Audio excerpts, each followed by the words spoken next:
you off grid? I am kind of right now, living in a fifth wheel. Most of the time I run off battery, but once in a while, you know, every other day or so, I need to start my power and my generator and get my pump going to refill an IBC tank that I use for water. One thing that's kind of a pain in the butt, you know, you got to prime a shallow well pump. So you're supposed to pull this plug and pour water into it, put the plug back on, turn it on, and then, you know, prime the pump so it'll pull water out of the well. And then it pumps, and then you take the plug back off, put more water in, or you can stand there and pour water into this plug hole until it primes and starts shooting water out. Well, I rigged up a different system. Hopefully maybe this is going to be a little bit easier. I've got this on here, this little thing, and you know, I'm gonna open that, and this goes over to a little water bottle here that I got a fitting in there with that. So the water should, this is my theory, it should run down through here, creating a prime, you know, creating constant water flow while the pump is priming. So you don't have to stand there, especially when it's cold, and pour water into this plug while it's running down on your feet and you're freezing. So hopefully this is going to work, and you know, you won't have to run your generator too long standing here getting cold. So let's see if it works. Alright, so well, there's actually a little bit of pressure in it. Just to make sure this works, I'm going to open that hose, which is going to fill my IBC tank. Make sure it's probably not going to lose prime because you got this check valve here. But I don't know. Maybe another time when I actually drain this hose, maybe I'll see if this works better. But I'm going to open this, and water should pour from here down this hose into this, creating prime. This is probably not the best test because it's probably already primed, but let's see what happens.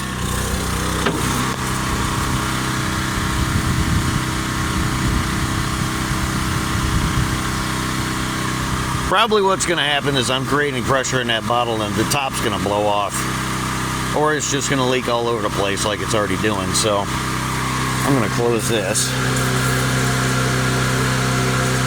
Yeah, that's what's happening. It's kind of, but I see air bubbles. Huh. This bottle probably needs to be a little bit higher so the gravity feed will go into this better. I'm going to close this.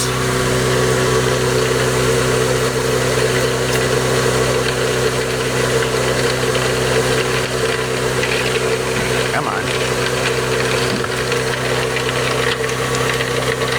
Yeah.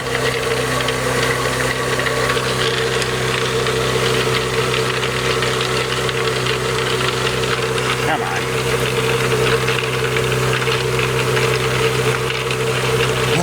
Now I know what they're talking about. It's hard to do these things and film. So, alright, let's try that again. Alright.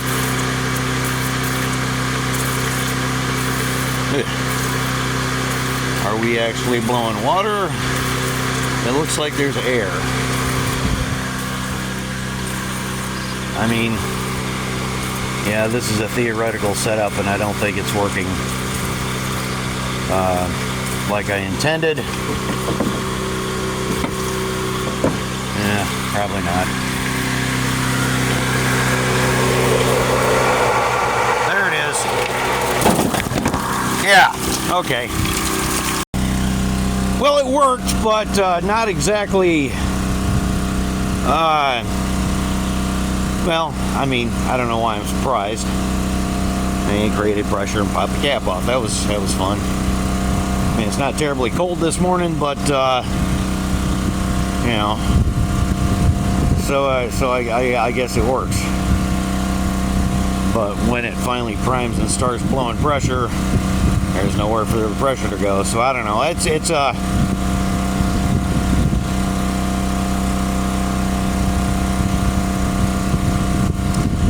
not a it's needs refining, I guess. Anyway,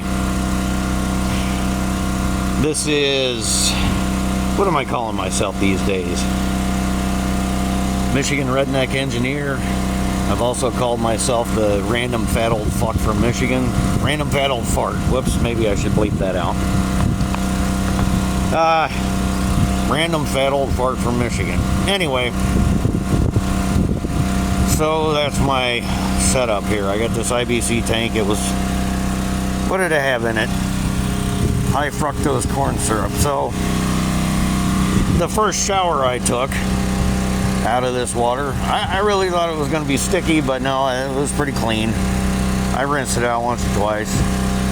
So that's what I got going on. This is 275 gallons. I'm filling it with my shallow well pump right now.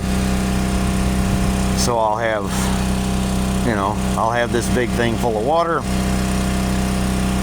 and then everything runs off battery. So I got this 12-volt pump, which I didn't think it through all the way. I spent like $45 on this pump to draw water out of this IBC tank and put it in my fifth wheel tank, freshwater tank, which I probably could have just taken this and connected it right into the tank here, which I think I'll do.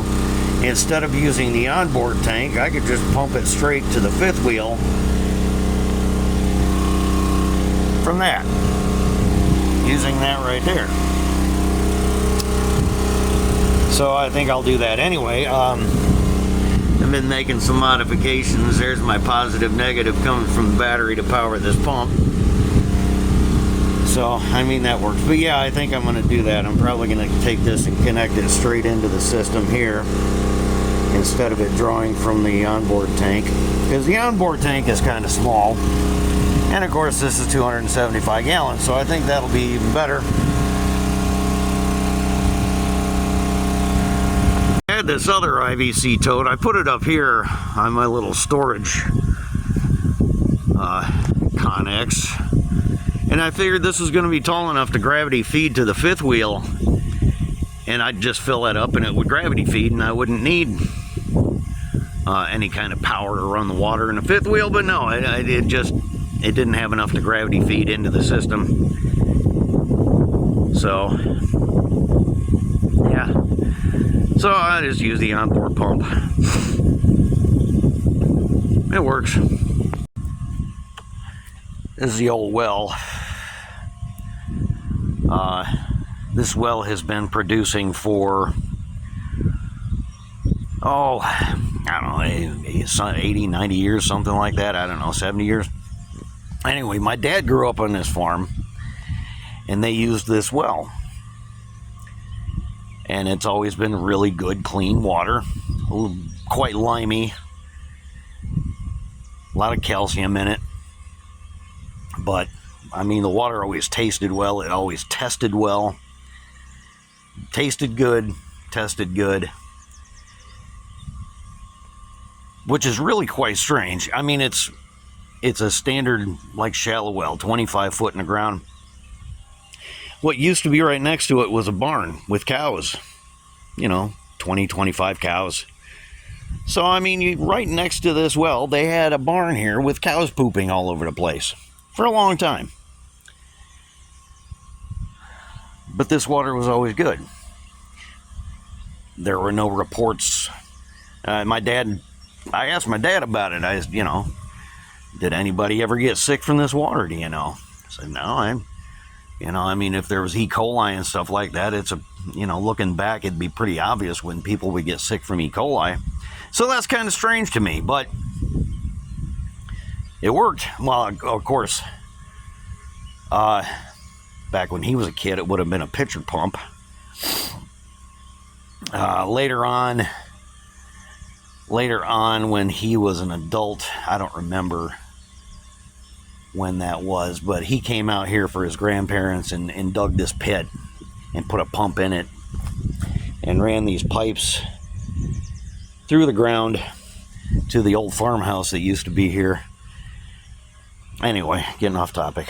Here's another thing, and this is the old well point that was in that well. I pulled it out because it was limed and calcified up and rusty, and so I didn't want to throw it away. You can take your old well point. This is a trick that my dad showed me. You know, put it in a piece of 2-inch PVC. It's got a cap on the bottom. You fill this with, you can use bathroom cleaner. I don't know what kind of bathroom cleaner it was using. I got CLR, and that should clean it right up. It may take a while. I'm going to have to ask him what he was using, because it worked better. It was, you know, some kind of very strong bathroom cleaner. And it'll clean that up, and I can reuse it if I ever need to. Instead of, you know, buying another one for what, 70, 80 bucks these days? Well, I did just that. I've got a rigid hose, a fairly strong hose. It came with a 5th wheel, connected down here, and I connected it directly into the suction side of the pump. So now I don't have whatever it is on board, 10 gallon. Now I have 275 gallons of fresh water. Yep,